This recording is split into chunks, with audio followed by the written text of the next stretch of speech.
સોમનાથની ભૂમિમાં કાળભૈરવના પાવનકારી સ્થાનકો આવેલા છે. આજે કાળભૈરવ પ્રાગટ્ય દિન. હોળીના તહેવારોમાં વેરાવળ સોમનાથમાં કાળભૈરવની વિશાળ પ્રતિમાઓ બનાવાય છે. કારતક વદ આઠમ એટલે કાળભૈરવનો પ્રાગટ્ય દિન. કાળભૈરવ ભગવાન શંકરનો જ અવતાર મનાય છે. સોમનાથની ભૂમિમાં કાળભૈરવના પાવનકારી સ્થાનકો આવેલા છે. કાળભૈરવ જન્મ જયંતિ નિમિત્તે તારીખ 23ના કાળભૈરવ ઉપાસકો હોમ હવન દર્શન પૂજન ઉપાસના કરશે. સોમનાથ મહાદેવની પાવનકારી ભૂમિમાં ભગવાન શંકરનો અવતાર એવા કાળભૈરવના સ્થાનકો આવેલા છે.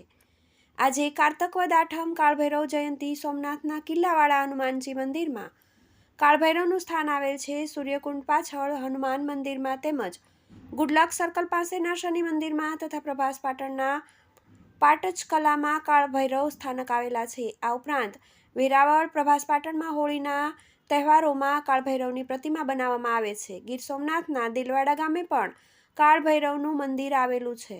આ મંદિરે કાળભૈરવ જયંતિએ હવન હોમ પૂજા અર્ચના યોજાય છે. ટીવી18 ન્યૂઝ